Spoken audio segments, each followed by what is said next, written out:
Hi everyone, welcome back to my channel. आज हम लोग बात करने वाले हैं कि क्यों 90% जो ट्रेडर हैं वो क्यों फेल होते हैं और क्यों 10% जो ट्रेडर हैं वो अपनी ट्रेडिंग में पास होते हैं। ऐसा कौन सा काम करते हैं 90% लोग जो जिसकी वजह से वो लोग फेल होते हैं, या ऐसा क्या उनको काम करना चाहिए जिससे वो 10% में शामिल हो सकें। तो इन तमाम चीज़ों का हम लोग इस वीडियो में देखेंगे, समझेंगे कि कैसे अगर हम अपनी ट्रेडिंग स्किल्स को सुधार सकते हैं, ऐसे कौन-कौन से काम कर सकते हैं जिसकी वजह से हम लोग ट्रेडिंग को एक प्रॉफ़िटेबल बिज़नेस बना सकते हैं। तो चलिए वीडियो शुरू करते हैं। तो सबसे पहली बात कि 90% ट्रेडर्स जो होते हैं वो क्यों फेल होते हैं? उनका रीज़न क्या है?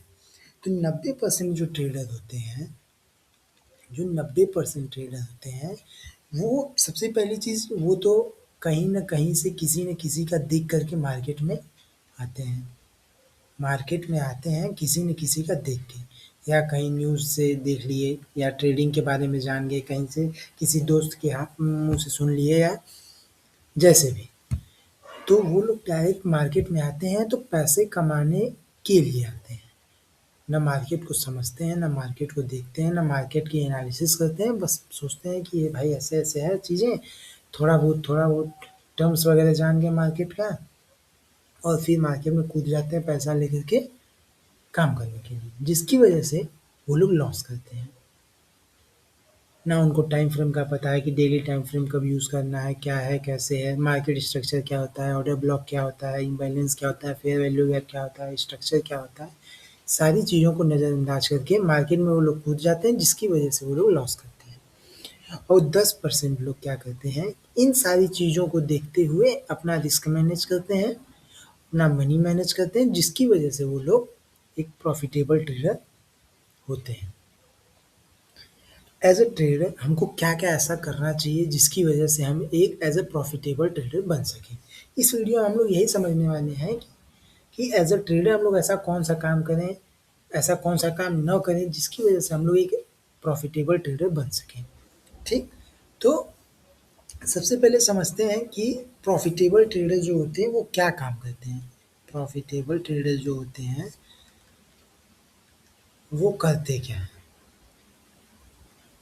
सबसे पहली चीज़ कि वो जो होता है, वो जो लोग होते हैं वो किसी एक स्ट्रैटेजी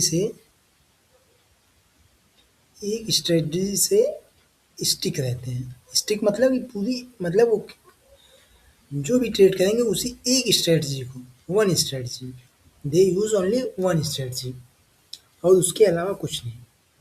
तो ये एक बहुत बड़ा कारण है उनके सक्सेसफुल होने का। समझ रहे हैं? वो एक स्ट्रैटेजी यूज़ करते हैं, उसका प्लस माइनस जानते हैं, और कब वो स्ट्रैटेजी फेल होगी, नहीं फेल होगी, वो सारी चीज़ें, और उसी स्ट्रैटेजी के हिसाब से अपना रिस्क मैनेज करते हैं, उसी हिसाब से अपना मनी मैनेज करते हैं, उसी हिसाब से अपना स्टॉप लॉस टारगेट लगाते हैं। और अगर स्टॉप लॉस ले लिया तो भाई अब ठीक है, टारगेट ले लिया तो भी भाई ठीक है। तो वो अपनी एक स्ट्रैटेजी से पूरी तरीके से स्टिक रहते हैं। दूसरी चीज़ मार्केट में मार्केट की बैक टेस्टिंग करते हैं। बैक टेस्टिंग मतलब कि पुराने चार्ट्स को उठा करके देखना और उसकी एनालिसिस करना कि पुराना हमारा जो मार्केट चला है वो किस तरीके से चला है। तो जो हमारा पुराना मार्केट जो चला है वो किस तरीके से चला है, तो वो लोग बहुत ज़्यादा प्रेफ़रेंस देते हैं बैक टेस्टिंग को। बैक टेस्टिंग को बहुत ज़्यादा प्रेफ़रेंस करते हैं, जो स्ट्रैटेजी बनाते हैं उसी का बैक टेस्ट करते हैं और उसी के बिहाफ़ पे अपनी ट्रेडिंग को वो लोग आगे ले जाते हैं। तीसरी सबसे बड़ी चीज़ कि वो लोग मार्केट में मार्केट का जो स्ट्रक्चर है, सॉरी, जो जो चार्ट्स का जो स्ट्रक्चर है उसको ये लोग बहुत प्रेफ़रेंस देते हैं कि हाँ, चार्ट की स्ट्रक्चर को क्या करना है। हमेशा ये लोग बड़े टाइम फ्रेम से एनालिसिस शुरू करते हैं और उसको धीरे-धीरे करके छोटे टाइम फ्रेम में लाते हैं। छोटे टाइम फ्रेम में छोटे टाइम फ्रेम में लाते हैं और इसी तरीके से वो लोग अपनी एनालिसिस करते हैं चार्ट्स की। तो ये सारी चीज़ें होती हैं और फाइनली वो लोग क्या ऐसा काम करते हैं, वो लोग रिस्क मैनेजमेंट, जो कि सबसे ज़रूरी चीज़ है ट्रेडिंग में, रिस्क मैनेजमेंट। रिस्क मैनेजमेंट को वो लोग बहुत तवज्जो देते हैं। रिस्क मैनेजमेंट क्या है, जैसे आपके पास मान के चलिए कि 20,000 रुपया ट्रेडिंग कैपिटल है।